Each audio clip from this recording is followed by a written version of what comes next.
በአዲስ አበባ ጎዳናዎች ላይ በሚያልፉ ዘመናዊ መኪኖች ውስጥ ወይም በከተማዋ ሰማይ ጠቀስ ህንፃዎች ጀርባ ሁሌም የሚወራላቸው ጥንዶች አሉ።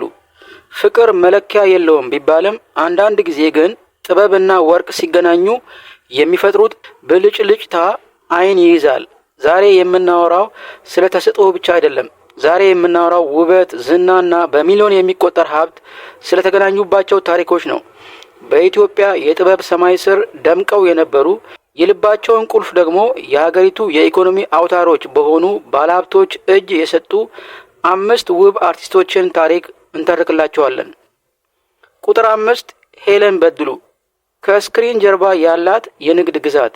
ታሪካችንን የምንጀምረው በ90ዎቹ መጨረሻና በ2000ዎቹ መጀመሪያ በፊልም ስራዎቿ የብዙዎችን ልብ በሰረቀችው ውቧ ሄለን በድሉ ነው። ሄለን በስክሪን ላይ የምናውቃት የዋህና ምስኪን ሴት ሆና ቢሆንም በጋዱ ዓለም ግን ታሪኩ የተለየ ነው። እሷ ሕይወቷን ያቆራኘችው ከታዋቂው ባለሀብት አቶ ያሬድ ጋር ነው። ባለቤቷ በኮንስትራክሽንና በማኑፋክቸሪንግ ዘርፍ ስም ያተረፈ ግለሰብ ሲሆን ሄለን አሁን ላይ ከትወናው ይልቅ የባለቤቷን የንግድ ስራ በማገዝና በራሷ የቢዝነስ ስራዎች ላይ ትኩረት አድርጋለች። ሕይወቷ ከትወና ድካም ወጥቶ ወደ ተንደላቀቀ የሚሊዮነር ባለቤትነት ተቀይሯል። እጽዮት አበበ የሰርግ ድግስ ድምቀት። ወደ 4ኛ ቁጥር ስንመጣ አይን የሚሞላ ውበት ያላት እጽዮት አበበን እናገኛለን። የእጽዮት ታሪክ ልክ እንደተወነችባቸው ፊልሞች ጣፋጭ ነው። የልቧን ንጉሥ አቶ ፍቃዱን ስታገኝ መላው አዲስ አበባ ስለ ሰርጋቸው ድምቀት አውርቶ አልጠገበም ነበር። ባለቤቷ በሪል ስቴት እና በአስመጪ ላኪነት ዘርፍ ውስጥ በሚሊዮኖች የሚቆጠር እንቅስቃሴ የሚያደርግ ባለሀብት ነው። እጽዮት በአሁኑ ወቅት የቅንጦት ሕይወቷንና የቤተሰብ ደስታዋን በሰላም እየመራች ትገኛለች። ማህደር አሰፋ ሚስጥራዊው የሀብት ጉዞ። አንዳንዴ ዝምታ ከሺህ ቃላት በላይ ይናገራል። ማህደር አሰፋ በኢትዮጵያ ፊልም ኢንዱስትሪ ውስጥ ትልቅ ስም ካላቸው አርቲስቶች አንዷ ብትሆንም ትዳሯን ግን እንደ ውድ አልማዝ ከሰው አይን ሰውራ ይዛለች። ማህደር የህይወት አጋሯ ያደረገችው በዱባይና በኢትዮጵያ መካከል ሰፊ የንግድ መረብ ያለውን ሚስጥራዊ ባለሀብት ነው። ማህደር ዛሬ ላይ የምትመራው ህይወት ከምትጓዝባቸው ሀገራትና የምትዘዋወርባቸው ቦታዎች ሁሉ አንቱ የሚባሉ ባለሀብቶች ብቻ የሚደርሱበት እንደሆነ ይነገራል።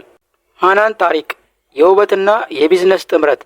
በዝርዝራችን 2ኛ ደረጃ ላይ የተቀመጠችው ሃናን ታሪክ ናት። ሃናን ውበት ብቻ አይደለም ያላት፣ ታጋሽና አስተዋይ መሆኗንም ትዳሯን ከመሰረተችበት መንገድ መረዳት ይቻላል።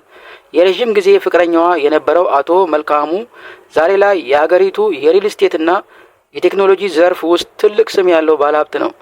ሃናን ከሙያዋ የምታገኘው ዝና እና የባለቤቷ የገንዘብ አቅም ተዳምሮ ዛሬ ላይ በኢትዮጵያ ውስጥ ተጽዕኖ ፈጣሪና ባለጸጋ ከሆኑ ወጣት ጥንዶች ተርታ አሰልፏታል። አምለሰት ሙጬ የንግስትና የንጉስ ጥምረት። እናም ወደ ቁጥር 1 ደረስን። ይህ ታሪክ ልክ እንደ ተረት ነው። ውቧ አምለሰት ሙጬና የሙዚቃው ንጉስ ቴዎድሮስ ካሳሁን ቴዲ አፍሮ። ቴዲ አፍሮ አርቲስት ብቻ አይደለም፣ እሱ ራሱ የናጠጠ ሚሊዮነር ነው። በኢትዮጵያ የሙዚቃ ታሪክ ውስጥ ከፍተኛውን ክፍያ የሚሰበስብ በራሱ የንግድ ስራዎችና ንብረቶች ላይ ግዙፍ ሀብት ያለው ግለሰብ ነው።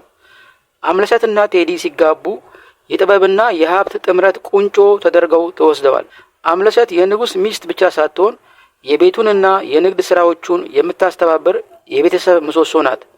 ይህ ጥንድ በአገሪቱ ውስጥ ያለውን የሀብትና የዝና ደረጃ በማንም የማይደፈር ነው። እንግዲህ ተመልካቾቻችን ታሪካቸው እንዲህ ነው። እነዚህ 5 ውብ አርቲስቶች በችሎታቸው ህዝብ ዘንድ ደርሰዋል።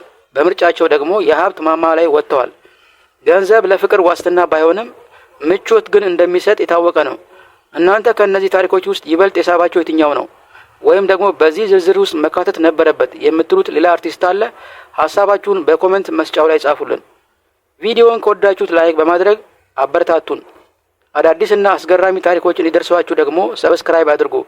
በሚቀጥለው ፕሮግራም እስከምንገናኝ ሰላም ሁኑ።